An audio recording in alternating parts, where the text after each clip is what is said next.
बिस्मिल्लाहिर्रहमानिर्रहीम। कैसे हैं भैया आप लोग? रटना नहीं है, समझना है। एसएसटी साइंस फिज़िक्स को देख लें, first year chapter number 1 science group physics और फर्स्ट ईयर चैप्टर नंबर 1 और इसका पार्ट 6 जो है हम करने जा रहे हैं।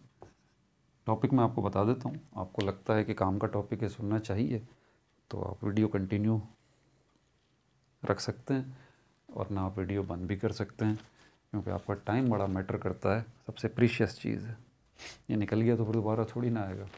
इसलिए मैं आपको टॉपिक पहले ही बता देता हूँ। डायमेंशनैलिटी बहुत इंपॉर्टेंट टॉपिक है। डायमेंशंस क्या होती हैं, कैसे हम निकालते हैं, ठीक है, फिज़िकल क्वांटिटीज़ से, ड्राइव क्वांटिटीज़ से, और एग्ज़ाम पॉइंट ऑफ व्यू से फर्स्ट ईयर के स्टूडेंट्स जो हैं उनके लिए भी क्वेश्चन आते हैं, और एसएसटी एग्ज़ाम के अंदर एक क्वेश्चन इसका पक्का है, ये बात जहन में रखिएगा, ठीक है।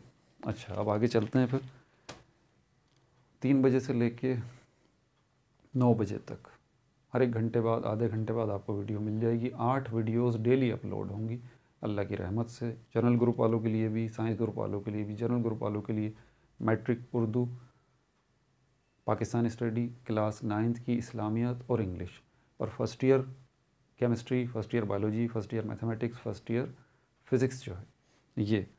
तो ये टोटल 8 वीडियोस जो हैं मिलेंगी। इन्फॉर्मेशन मैं आपको दूंगा। वीडियो के लास्ट में आपसे क्वेश्चंस पूछूंगा, उनके जवाब नीचे डिस्क्रिप्शन में मौजूद हैं, यानी कि नीचे मोर लिखा हुआ होगा, MORE मोर, उसमें क्लिक करेंगे, करते जाएंगे क्लिक, तो आपको आंसर जो है वो नज़र आ जाएंगे, ठीक है। इसके अलावा वीडियो के लास्ट में इसी स्क्रीन पर आपको SST एग्ज़ाम की प्ले लिस्ट का लिंक भी मिलेगा। क्लिक करें, प्ले लिस्ट खुल जाएगी, पिछली सारी वीडियोज़ जो है आपके सामने आ जाएंगी, ठीक है भाई। शुरू करें। तो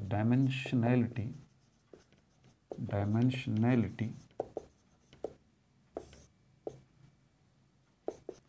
का मतलब है ये एक प्रोसेस है, और इस प्रोसेस के अंदर क्या हो रहा है? Process of taking out dimensions के 2 मतलब हैं, ठीक है। एक मतलब जो आसान सा और फ़ाहम में हम जानते हैं, वो डायमेंशन का मतलब होता है जहत, खालिस उर्दू में, और इसका मतलब आज दूसरे लफ्ज़ों में समझ लें डायरेक्शन और डायमेंशन में खैर फ़र्क है। मिसाल के तौर पर इस ऑब्जेक्ट को ले लें, तो इसकी 3 डायमेंशन है। सारी चीज़ें 3D हैं, आप भी और मैं भी, ये भी मार्कर भी 3D है, इसकी लंबाई भी है, चौड़ाई भी है और ऊंचाई भी है, ठीक है। तो हमारी कायनात में सारी चीज़ें 3D हैं, 3 डायमेंशनल हैं, सबकी लंबाई भी है, चौड़ाई भी है, ऊंचाई भी है, तो इसको भी हम डायमेंशन कहते हैं। अच्छा, दूसरा मतलब डायमेंशन का यहाँ पर आसान लफ्ज़ों में यूनिट है। आपको पता है फ़िज़िकल क्वांटिटीज़ 7 हैं बुनियादी तौर पर, और उसके बाद जितनी क्वांटिटीज़ हैं सब डिराइव्ड क्वांटिटीज़ हैं। डिराइव वर्ड पे गौर कर लें तो डिराइव का मतलब होता है किसी बड़ी चीज़ में से छोटी चीज़ का निकलना, ठीक है, उसको हम कहते हैं डिराइव, अखज़ करना, निकालना, ठीक है, उसका माखज़ ये कहा जाता है। तो 7 फिज़िकल क्वांटिटीज़ हैं हमारे पास, जिनको फंडामेंटल क्वांटिटीज़ भी कहते हैं, बेस क्वांटिटीज़ भी कहते हैं, length, mass, time, electric current, ठीक है। इनमें से मज़ीद क्वांटिटीज़ जो निकलेंगी, इन्हीं 7 को आपस में मैनिपुलेट करके जो मज़ीद क्वांटिटीज़ निकलेंगी वो डिराइव क्वांटिटीज़ हैं। उन्हीं जैसे कि वेलोसिटी है, उसको हम देखते हैं। तो वेलोसिटी जो है, इसका क्या फार्मूला है? वेलोसिटी जो है वो किसके बराबर है? v = s/t, v = s/t, और क्या यूनिट है? मीटर पर सेकंड, इस तरह लिखते हैं, या फिर हम इसको इस तरह भी लिखते हैं, मीटर सेकंड -1, ठीक है। एक ही बात है यहाँ पर। v जो है, v = s/t है, ये t जो है ऊपर जब डिवाइड की फॉर्म से ऊपर जाएगा तो इस t के ऊपर 1 + 1 की पावर है, ठीक है। तो ये जब ऊपर जाएगा तो फिर क्या हो जाएगा? ये t -1 की पावर के साथ आ जाएगा। इसी तरह इसका यूनिट जो सेकंड है उसके साथ भी यही होगा कि इसके ऊपर भी हम देखते हैं कि इसका यूनिट क्या है? मीटर पर सेकंड, पर मतलब डिवाइड, इसके ऊपर +1 की पावर लगी हुई है। ये जब ऊपर जाएगा डिवाइड की फॉर्म से निकल के m के साथ, तो ये -1 हो जाएगा। बस इतना सा फ़र्क है। ये बड़ी उलझी हुई बातें होती हैं जो समझ में नहीं आती ना, पता नहीं वो बोलते हैं कौन सा यूनिट है, क्या नहीं है। बहरहाल ये भी मैंने आपको बता दिया। तो इसका यूनिट जो है वो हमारे पास क्या है? मीटर पर सेकंड, इस तरह से। अब ये जो ड्राइव क्वांटिटी है ये किससे डिराइव हुई है? 2 फिज़िकल क्वांटिटीज़, 2 बेस क्वांटिटीज़ या 2 फंडामेंटल क्वांटिटीज़, इसके नाम पे गौर करें। ये डिस्टेंस जो है, आपको याद है ना, मीटर, लेंथ लेंथ क्या है, लेंथ डिस्टेंस ही तो है, याद आया आपको, जिसका यूनिट क्या है मीटर। और टाइम, टाइम जो है वो भी फिजिकल क्वांटिटी है, ठीक है, 7 फिजिकल क्वांटिटीज़ है ना, base quantities, fundamental quantities, length, mass, time, ठीक है, luminous intensity, electric current, thermodynamic temperature, ठीक है, ये 7 हैं। तो ये देखें, ये वेलोसिटी जो बना है, ये ड्राइव क्वांटिटी जो बनी है, वो इन 2 फंडामेंटल या बेस क्वांटिटीज़ से मिलके बनी है, ठीक है। और हमें क्या करना है कि हमें इन बेस क्वांटिटीज़ के की मदद से, ये बेस क्वांटिटीज़ जो डिराइव क्वांटिटी में आपको नज़र आ रही हैं, इनकी मदद से हमें, इनके यूनिट्स की मदद से, इनके यूनिट्स की मदद से हमें पहुंचना है इनके बेस क्वांटिटी तक। समझ आई बात, नहीं आई? अभी आ जाएगी, जब करके दिखाएंगे ना आपको, जब करके दिखाएंगे तो समझ में आ जाएगी। Actions are louder than words, ठीक है भाई। अच्छा, डायमेंशन का यहाँ क्या मतलब है? आसान लफ्ज़ों में यूनिट। आप डायमेंशन निकाल रहे हैं मतलब आप यूनिट निकाल रहे हैं, ठीक है। किसका यूनिट, किसका यूनिट? बेस क्वांटिटीज़ का, बेस क्वांटिटीज़ का यूनिट आप फाइंड आउट कर रहे हैं, ठीक है। किसकी मदद से कर रहे हैं? डिराइव्ड यूनिट की मदद से, डिराइव्ड यूनिट्स की मदद से, जो ड्राइव क्वांटिटीज़ की, ठीक है। अच्छा, अब यहाँ पर मिसाल के तौर पर मैं आपको बताता हूँ, जैसे कि यहाँ पर हमारे पास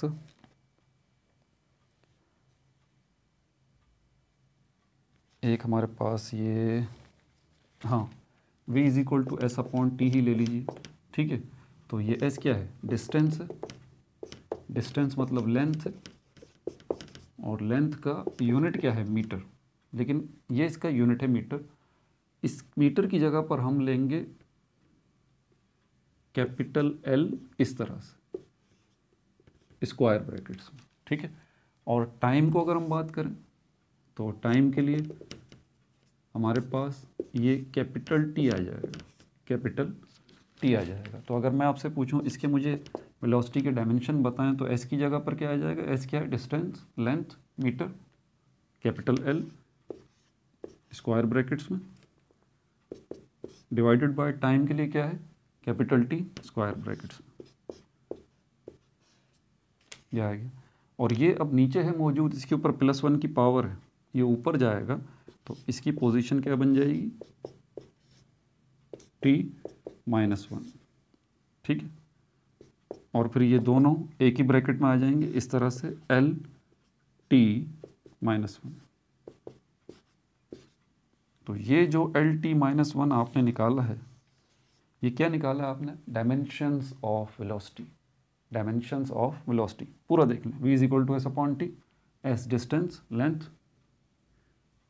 कैपिटल L स्क्वायर ब्रैकेट्स में, टाइम के लिए कैपिटल T स्क्वायर ब्रैकेट्स में, तो L और T आ गया, फिर T ऊपर चला गया, T के ऊपर +1 की पावर है, ऊपर जाके ये -1 की हुई, दोनों स्क्वायर ब्रैकेट्स यकजा हुए और ये L-T-1 हो गया, ठीक है। ये क्या फाइंड आउट किया आपने? डायमेंशंस फाइंड आउट किए, ठीक है। अब मैं आपको कुछ और डिराइव्ड क्वांटिटीज़ के डायमेंशंस निकाल के दिखाता हूँ, ठीक है, देखते जाइए। ये आपकी बुक्स हैं, ये बहुत इंपॉर्टेंट क्वेश्चन है, आपकी बुक्स हैं। अगर हम एरिया की बात करते हैं, एरिया क्या है? लेंथ मल्टीप्लाई बाय ब्रेड्थ, यही होता है। तो बेसिकली ये ब्रेड्थ जो है, चौड़ाई जो है, ये भी तो लेंथ ही है, ठीक है। और लेंथ का भी हमने क्या देखा है? डायमेंशन क्या है? कैपिटल M, दोनों का, इसका भी इसका भी। तो ये जो हैं x मल्टीप्लाई बाय x क्या हो जाता है? इसके ऊपर +1 की पावर है, +1 की, ये हो जाएगा x स्क्वायर। इसी तरह यहाँ पर ये m स्क्वायर हो जाएगा। तो ये एरिया की डायमेंशन आपने फाइंड आउट कर ली, ठीक है भाई। दूसरा देखते हैं, प्रैक्टिस चाहिए इसके लिए, ठीक है। दूसरा हमारे पास क्या है? काफ़ी सारे हैं, इसीलिए मैं ज़रा जल्दी जल्दी कर रहा हूँ। डेंसिटी, आपको पता है डेंसिटी किसके बराबर है? मास अपॉन वॉल्यूम के, मास अपॉन वॉल्यूम के। मास का डायमेंशन क्या है, याद है? नहीं, याद कैसे होगा, बताया नहीं है मैंने आपको। m स्क्वायर ब्रैकेट में, ये मास के लिए याद रख लें। टाइम का भी हो गया कैपिटल T, डिस्टेंस का हो गया कैपिटल L, इसका मास का कैपिटल M। वॉल्यूम क्या होता है? Volume length multiply by breadth multiply by height, लंबाई ज़रब चौड़ाई ज़रब ऊंचाई, तो ये भी लेंथ है, ब्रेड्थ भी, चौड़ाई भी लेंथ ही है, और हाइट भी असल में लेंथ ही तो है, मतलब डिस्टेंस ही तो है। तो इसका भी जो है वो कैपिटल एल, इसका भी कैपिटल एल, इसका भी कैपिटल एल, तो ये इस तरह से क्यूब आ जाएगा। अब इसको ऊपर लेके जाएंगे तो ये +3 की पावर है, ऊपर जाके क्या हो जाएगी -3 की, -3 की, और फिर इनको अगर एक ब्रैकेट में रखेंगे तो ये हो जाएगा हमारे पास ml-3। ये डायमेंशंस आपके किसके किसके आ गए, डायमेंशंस डेंसिटी के डायमेंशंस फाइंड आउट कर लिया आपने। ठीक है, और आगे देखते हैं।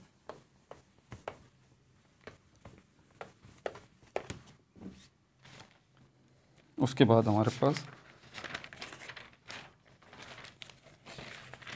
मोमेंटम, मोमेंटम इसको हम P से रिप्रेजेंट करते हैं ना। क्या फॉर्मूला है मोमेंटम का, मास इनटू वेलोसिटी। मास के लिए क्या आएगा कैपिटल M, वेलोसिटी याद आया कुछ, वेलोसिटी के लिए क्या निकाला था हमने, v = s/t, और s के लिए क्या है हमारे पास डिस्टेंस है ये, तो इसके लिए L आएगा, t के लिए कैपिटल T आएगा, ये t ऊपर जाएगा, LT -1 हो जाएगा, पीछे बताया मैंने, वीडियो बैक करके आप देख लें। तो वेलोसिटी के लिए LT -1 है, तो यहाँ पर भी इसकी जगह पर आ जाएगा LT -1। ठीक है भाई, और ये हो जाएगा MLT -1। ये आ गए मोमेंटम के डायमेंशंस, ये आ गए मोमेंटम के डायमेंशंस। ठीक है भाई, वर्क या एनर्जी एक ही बात है, वर्क या एनर्जी आपको पता है एक ही बात है, और इसका फॉर्मूला है FD, force multiply by distance. अब ये फोर्स वाला मामला थोड़ा सा कॉम्प्लिकेटेड है, आपसे यूनिट पूछा जाएगा, आप न्यूटन बताएंगे, भाई ऐसी बात नहीं है। फोर्स का यूनिट जो है वो सिर्फ न्यूटन ही नहीं है, बल्कि फोर्स का एक और भी यूनिट है, मैं आपको बताता हूँ। ठीक है, इसका यूनिट जो है वो हमारे पास कैसे फाइंड आउट होगा, इसकी मदद से फाइंड आउट होगा। दूसरा MA, F = MA, यहाँ से इसका यूनिट निकलेगा। ठीक है, मास जो है इसके लिए क्या कैपिटल M इस्तेमाल करेंगे। एक्सेलरेशन क्या होता है याद है आपको, इसका फॉर्म यूनिट क्या है, मीटर/सेकंड² है, तो A के लिए ये M की जगह पर कैपिटल M, और S किसको रिप्रेजेंट कर रहा है, टाइम को, तो T के ऊपर स्क्वायर आ जाएगा। यही T जब ऊपर जाएगा तो फिर क्या होगा, ये इसके साथ M और T -2। ठीक है, दूसरा यूनिट निकाल रहा हूँ फोर्स का, तो फोर्स का एक तो यूनिट न्यूटन है, ये नहीं चाहिए हमें, यहाँ से दूसरा यूनिट निकाल लूँगा, इसकी ज़रूरत पड़ेगी यहाँ पर। ठीक है भाई, तो F = MA। मास का तो हमें पता है कैपिटल M डायमेंशन है, एक्सेलरेशन का ये निकाल रहे हैं, एक्सेलरेशन मीटर/सेकंड², मीटर की जगह पे मीटर/सेकंड², सॉरी मीटर है भाई, इसको मास में समझ रहा था, मीटर/सेकंड² L, और s² ये टाइम के लिए, अब सही हो गया। ठीक है, ये LT -2। ठीक है, तो अब इसकी जगह पर क्या आ जाएगा,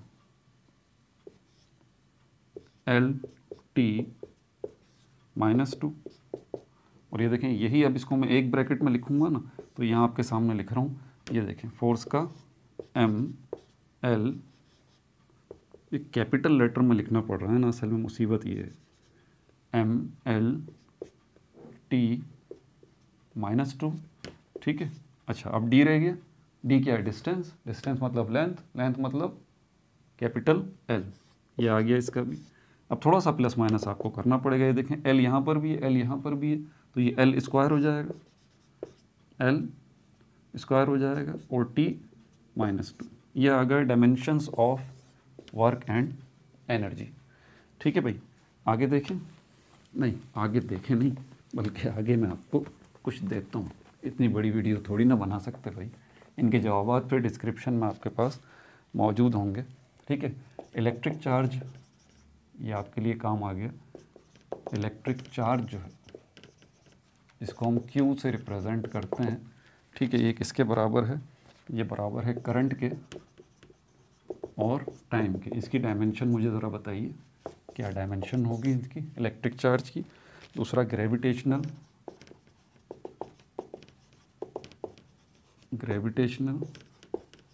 कांस्टेंट। अच्छा, आप लोगों से नहीं निकालना है ना, कोई मसला नहीं, कमेंट्स में मुझे बता दीजिएगा तो मैं बना दूंगा इसके ऊपर, अगला पार्ट इसी में बना दूंगा, ये करके दिखा दूंगा आपको। Gravitational constant F r² upon m²। इसका भी मुझे ज़रा बताइए ग्रेविटेशनल कांस्टेंट के डायमेंशंस। ठीक है, और जो है मोमेंट ऑफ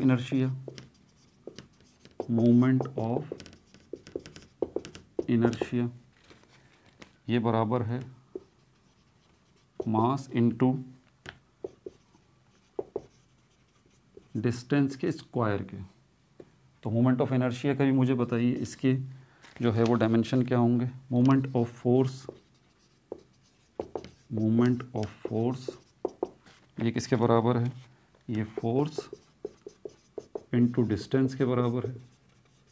ये भी मुझे ज़रा बताइए कि ये इसकी डायमेंशंस जो है वो क्या निकलेंगी। अच्छा, एंगुलर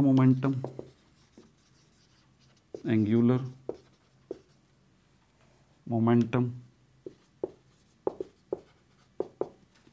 ये किसके बराबर है, linear momentum multiply by distance, इसके बराबर है। तो मुझे भी ज़रा आप इसकी डायमेंशंस जो है वो बता दीजिए। ठीक है भाई, सब हो गया, कुछ बचा तो नहीं। ठीक है, अपना बहुत ज़्यादा ख्याल रखिएगा। No like no subscribe, only share.